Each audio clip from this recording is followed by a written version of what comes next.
به نام خدا.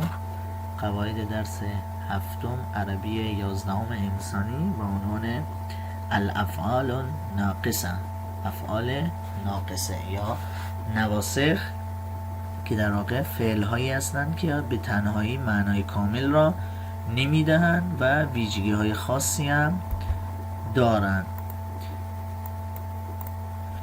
این فعل ها در واقع عبارتند از کانه، ساره، لیسه و اصبحه. به اینا میگن افعال ناقصه که حالا در ادامه ویژگی ها و معانی تک تک اینها را توضیح خواهیم داد. اینا افعالی هستند که بر سر جمله اسمیه میان و تغییراتی را در اعراب مبتدا و خبر ایجاد میکنن. ما قبلا گفتیم دیگه مبتدا و خبر همیشه مرفوع هستند که در اول جمله اسمیه میان، مبتدا خبر. اما وقتی یکی از این افعال بر سر همین مبتدا و خبر واقع بشن دیگه اون حالت قبلی را ندارن. در واقع اون که قبلا مبتدا بود میشه اسم افعال ناقصه و اونی که خبر بود میشه خبر افعال ناقصه و منصوب و دیگه منصوب میشه، دیگه نمیگیم خبر مرفوع، میگیم خبر افعال ناقصه و منصوب. حالا فعل کانه، با کانه شروع میکنیم که چه معانی داره. فعل کانه در جاهای مختلف به معانی مختلفی میاد. اولین معنیش در واقع معنای بود هست. معنای بود، کان الباب مغلقا، در بسته بود. در بسته بود. کانه به معنای بود که به معنای بود که معنای رایج آنم هست. یا به معنای است میاد که بیشتر در ویژگی‌هایی که حالا برای خداوند استفاده میشه معمولا به معنای است هست. ان الله کان غفورا رحیما، همانا خداوند آمرزنده و مهربان است. دیگه نمیگیم آمرزنده و مهربان بود، آمرزنده و مهربان است. در واقع ما معانیشو باید در سیاق جمله تشخیص بدیم که به چه معنی میاد. در واقع یا اینکه کانه قبل از فعل مضارع میاد که حالا اینا بیشتر نکات و تکنیک های تستی هست در کنکور. کانه در واقع قبل از فعل مضارع بیاد، یعنی کانه بیاد بعد فعل مضارع بیاد. در این صورت اون فعل مضارع ماضی استمراری ترجمه میشه، یعنی کانه قبل از فعل مضارع میشه ماضی استمراری. مثل همین مثال کانو یسمعون، یعنی میشنیدند، ماضی استمراری. چون کانه، حالا کانه که میگیم یعنی کانه خودش یا یکی از اون زیر مجموعش، مثل کانو، کنته و دیگر مثال ها.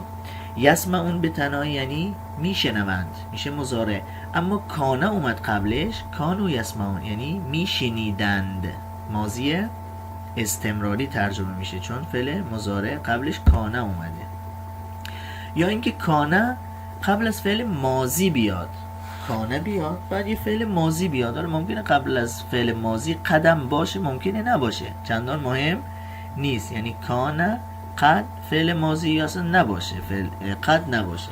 در این صورت اون فعل ماضی به صورت ماضی بعید ترجمه میشه، یعنی از اون خانواده بودن، بودی، بود استفاده میکنیم برای ساختار ماضی بعید. پس کانه اگر قبل از فعل ماضی بیاد اون فعل ماضی میشه ماضی بعید، دیگه ماضی ساده ترجمهش نمی کنیم. کان طالب و قد سمع، دانش آموز شنیده بود. کان قد سمع، سمع فعل ماضی یعنی شنید، چون کانه اومد قبلش میگیم شنیده بود، میشه ماضی بعید. یا اینکه کانه اگر بر سر ل یا انده بیاد در اول جمله، کان ل یا کان انده، معنای مالکیت رو میده، یعنی همون داشتن، معنای داشتن یا مالکیت را میرسونه. مثل این مثال کان لی خاتم و فضت، انگشتر نقره داشتم، کان لی داشتم. کان اندی سریران خشبیان، تختی چوبی داشتم. پس کانه در اول جمله بعدش ل یا اند بیاد، همون معنای مالکیت یا داشتن. انگشتر نقره داشتم یا تختی چوبی داشتم. اگر کانه در اول جمله بیاد همیشه مفرد میاد، چه فاعلش یا همون اسمش جمع باشه چه مفرد باشه، یعنی خود کانه همیشه مفرد میاد در اول جمله. ولی اگر بعد از اسم جمع بیاد، یعنی دیگه کانه اول جمله نباشه، قبل از کانه یه اسم جمعی بیاد، باید با آن مطابقت کنه، یعنی مثل اون اسم جمع واقع میشه.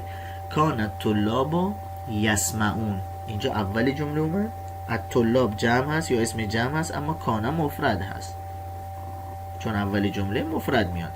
الطلاب کانوا یسمعون، اینجا دیگه الطلاب زودتر اومد، پس کانه باید مطابقت کنه با الطلاب که میشه کانو، به صورت جمع گفته میشه. هر دو به یک معنا هستن اما نحوه قرار گرفتنشون در جمله متفاوت هست که در اول جمله مفرد میاد اما در وسط جمله مطابقت میکنه با اون اسمی که قبلش اومده. دانش آموزان میشنیدند، هر دو به این معنا، دانش آموزان میشنیدند.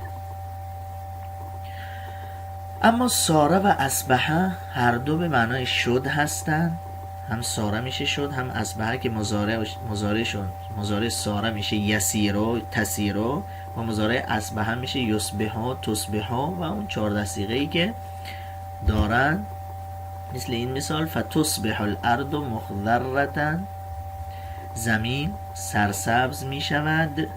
تصبح مضارع است، مضارع اصبحه میشود، اصبحه یعنی شد، تصبح یا یصبح میشود.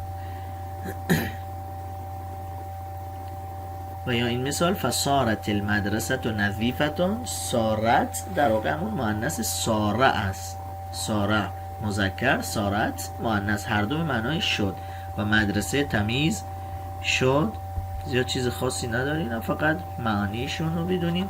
لیسه به معنای نیست میاد، لیسه یعنی نیست.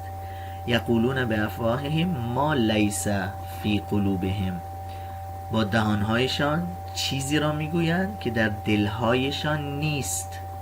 پس لیسه به معنای نیست میاد در افعال ناقصه. لیسه هم همیشه به صورت ماضی میاد، یعنی مضارع نداره، خود لیسه ماضی است اما در معنا معنای مضارع را میده، در معنا معنای مضارع را میده، ولی که خود لیسه همیشه ماضی هست و مضارع ندارد. مثل همین مثالی که قبلا گفتم ما لیس فی قلوبهم، در دلهایشان نیست یعنی همکنون نیست، پس معنای مضارع را داره اما خودش فعل ماضی هست.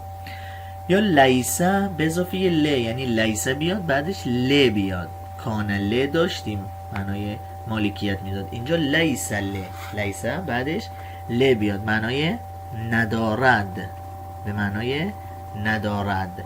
الیس لهذه الکائنات خالق حکیمون، آیا این موجودات آفریدگار حکیمی ندارند؟ لیس ل یعنی ندارند، لیس ل به معنای ندارد. خب افعال ناقص هم که خدمتتون عرض کردیم، اگر بر سر جمله اسمیه بیان، یعنی وقتی بر سر جمله اسمیه یا همون مبتدا خبر میان، تغییراتی را در مبتدا خبر ایجاد میکنند، خبر را منصوب میکنند، یعنی مبتدا میشه اسم افعال ناقصه و مرفوع باقی میمونه، اما خبر میشه خبر افعال ناقصه و اعرابش میشه منصوب، دیگه مرفوع نیست. این مثال رو نگاه کنید، الله غفوران، الله مبتدا مرفوع، غفوران خبر مرفوع، اما کانه اومد قبلش، کان الله غفورن، الله میشه اسم کانه یا اسم افعال ناقصه مرفوع مثل مبتدا، اما غفورن میشه خبر کانه و منصوب، اینجا دیگه منصوب میشه خبر کانه و این تغییری است که در مبتدا و خبر ایجاد میکنن افعال ناقصه. یا این مثال کان رسول الله اسوة حسنة للعالمین، رسولو در واقع اسم کانه هست و مرفوع، اسوة خبر کانه و منصوب، یا اصبح الشاتم نادما من عمله القبیح. الشاتمو اسم اصبح یا اسم افعال ناقصه، نادما هم که خبرش و منصوب هست. موفق و مؤید باشید.